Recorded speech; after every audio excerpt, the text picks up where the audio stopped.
this session, we'll be looking at the Python implementation of the a priori algorithm. So here you can see the dataset that was explained in the previous session, which contains 6 attributes about the supplier, so the supplier network, employee skills, quality reputation, price premium, customers, management. And each of these attributes have a ranking of 1 to 1, 2, or 3. 1 means of highest, it's above average, 2 is average, and 3 is below average. And here you can see the descriptions of the various attributes that represent the supplier. So we will look into the Python implementation of it. So since a ranking in the supplier network does not equate to an equal ranking in the employee skills, we are just appending the your column name with the rank. So if 3 in supply network will be supply network 3, 2 in supply network will be supply network 2. So here you can see we are loading the data using pandas. I'm reading the Excel file, and here you can see that I'm taking only the required 6 attributes, and here I'm appending the rank of that row with its attribute name to get the overall. So if you see the data here, so a row would look something like this. Supplier 1 has supply network rank of 3, supplier and employee skills rank of 1, quality reputation rank of 3, price premium rank of 3, customers rank 2, and management rank 1, and so wise for all the 20 suppliers that we have in our data set. Now we need to get the total set of different values these attributes can take into a single list, and that is performed here. So here you can see that there will be 3 values for every attribute, and so there will be 18 values: customers 1, customers 2, customers 3, and so on till the last attribute, that is supply network 1, supply network 2, and supply network 3. Here n represents the total number of rows present in the dataset. K represents the total number of different values a specific attribute any attribute can take. So this is going to be 20 and 18 respectively. And we create a Z matrix as explained in the yes session.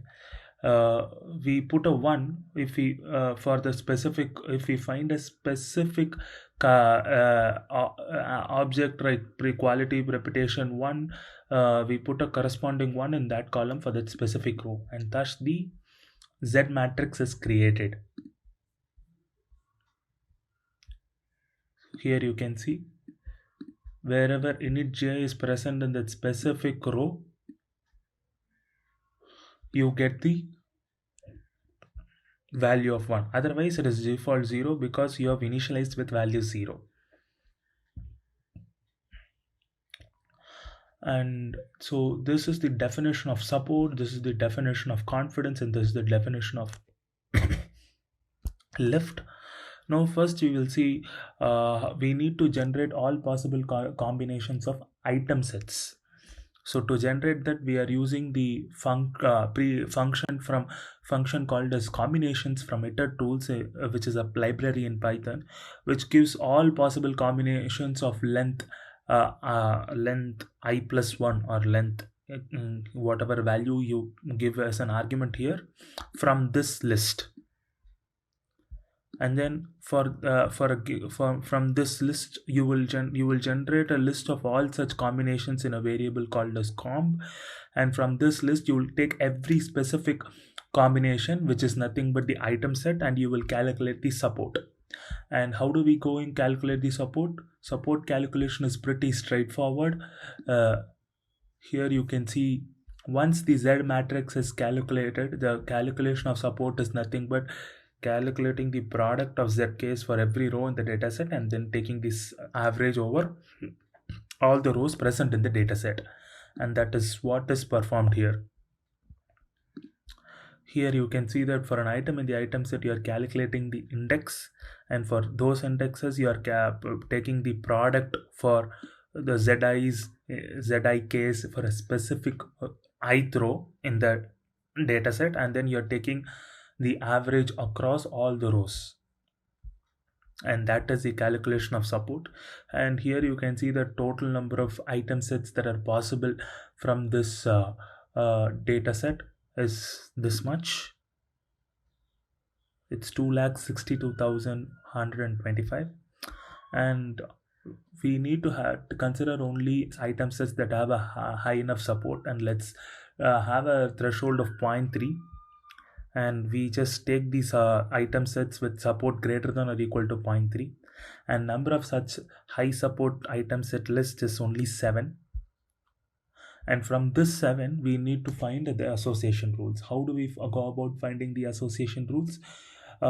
We need to calculate confidence and lift. We need to split the item set into sets A and B such that A and B are disjoint, but A union B is equal to the item set. And so that is what is performed here. Here you can see for the given item set, you are taking a random combination of A, and then you are taking the difference of this A from the existing item set to get the B. This way both A and B will be always disjoint, and A union B will be always equal to the item set. And then you calculate the lift and confidence and you store it in a list. And how do we calculate list and confidence? Calculation of list and confidence is pretty straightforward after we know how to calculate the support.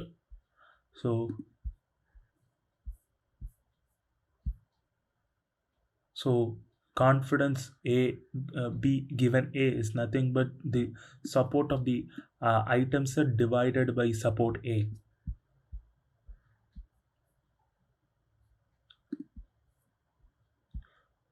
So this is the full item set support value dividing by only the subset of that item set, which is A. So for that subset A's support value, that is the calculation of confidence. Confidence is nothing but the conditional probability of B given A.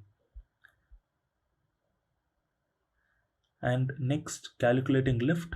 Lift is nothing but the confidence divided by the value of support, the support value of set B. And this is nothing but the ratio between the conditional probability and the overall probability of the set B. And this is calculated for every A comma B pair for a single item set across all the high support item sets. And totally such allowed, so all those association rules are 18. So let's say among these association rules, we want to look at the association rules which have a high confidence, meaning that there is a high conditional probability of B given A. Let's have a threshold of 0.75 and see the rules. Here you can see that we get around 4 rules, and you can see all the confidences are greater than 0.75, which is the cutoff that you have given, and the support values are greater than 0.3, which is the minimum support condition that we have provided.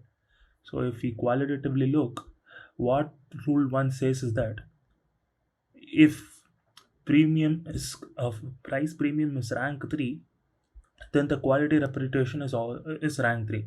You remember that the rank ordering is 3 refers to below average. So what this rule suggests that whenever the price is below average, the quality is also going to be below average. And this intuitively makes sense, because they cannot have a competitive price unless and until they have a very good quality product. And here also the converse also is a very important rule, stating that the quality reputation, if the quality reputation is below average, then the price is also below average, and this is also intuitive like the previous rule.